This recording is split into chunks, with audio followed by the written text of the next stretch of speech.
America. Neil here with Geauga Firearms Academy. Thanks for watching. Today I'm going to start a brand new series that's been in high demand. People have been asking me a lot about self-defense. Self-defense on the ground, weapons retention, bladed weapons, that sort of thing. So we're going to go ahead and start that today. It's going to be very exciting. For those of you that follow my channel, you know that I'm a big proponent of concealed carry. So a lot of this today, which we're going to be doing, weapons retention. If the person doesn't know you have a gun, obviously they can't take it from you. So that's kind of the first layer there. However, we're gonna look at this worst case scenario. In addition to that, your situational awareness is going to be your other big factor there. But nobody, I don't care what your training is and what elite organization you're from, nobody has 100% awareness 100% of the time. So for this video, we're going to look at it as if those two elements have failed, and so now we're going to have to go hands-on. So good news, I found a willing victim here, Agent L. He's going to be helping me out today. So we're going to walk you through weapons retention.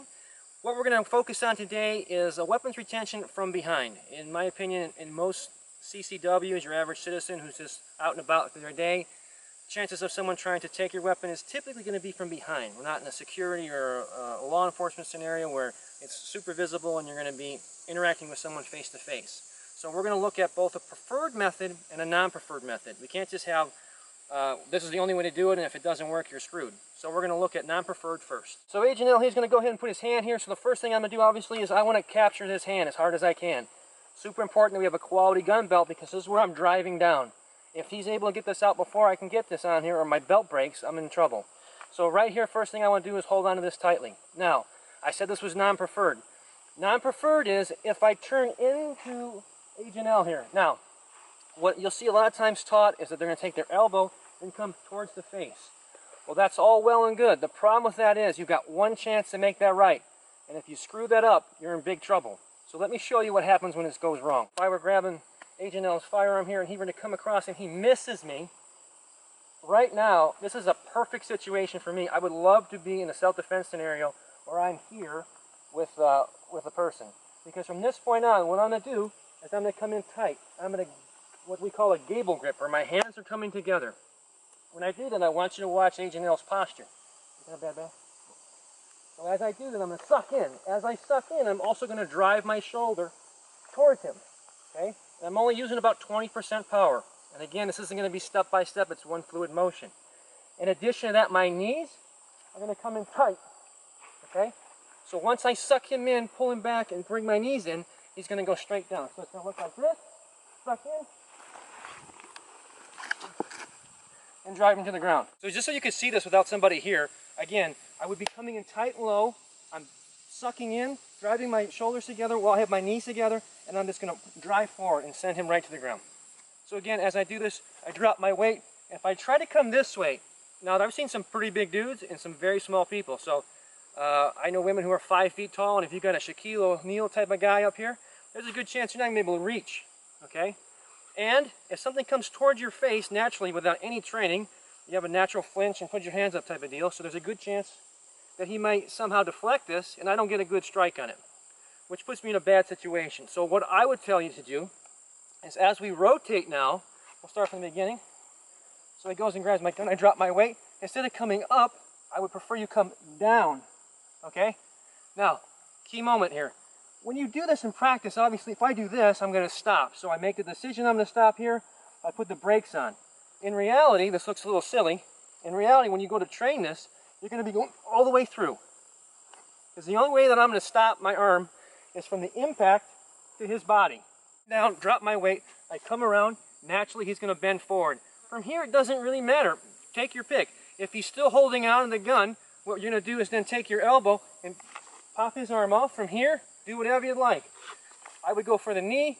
You can do whatever you want. Push him away and get your weapon out. You can actually try this, but anytime you have an impact, okay, to these tendon areas here on the inside of this forearm, when I strike this, you'll feel it's like it has a tingly effect, and I'm not hitting very hard. If you really come in here with some force, you're going to make this hand come soft. All right, so now we're going to look at the preferred method. If I do this properly and I have the opportunity, once I go ahead and drop my weight on here, I'd like to actually rotate into him going this direction.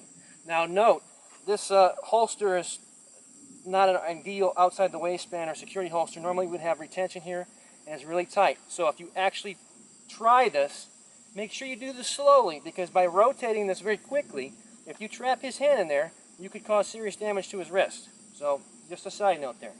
But again, I'm here, I feel him down there, I drop my weight. As I do that, I'm going to rotate. Again, since I'm a nice training partner, I'm going to let go of his hand a little bit here. You feel that? I do. If I didn't, this would not be good. And so as I do that, I automatically break away from him, and I'm now at the side. I can do whatever I want to do from this point on to create space and come out. Kind of a preferred, non-preferred. We'll just roll it both ways. I feel when I drop a non-preferred, I come up to the crotch area here. If I have to, I break free, and I do what I got to do from here. If we go preferred method here, okay, I drop, I rotate, and again, actually come over here for a second, just roll it live, bring it over here. I want you to just look at his hand. I'm going to move my hand away so you can see what's happening to the wrist, okay? So again, I'm dropping my weight, and as I'm rotating, okay, you see this bend that's starting to be created here? If I were to really twist into this, so if I started from here, grabbed it, and drove into him, that's going to cause serious damage to his wrist. So let's get a perspective from Agent L. As I turn into you and you start to feel that, what are you feeling?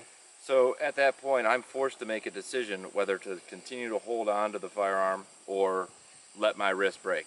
And subconsciously, if I decide to hold on to it, that made my decision for me.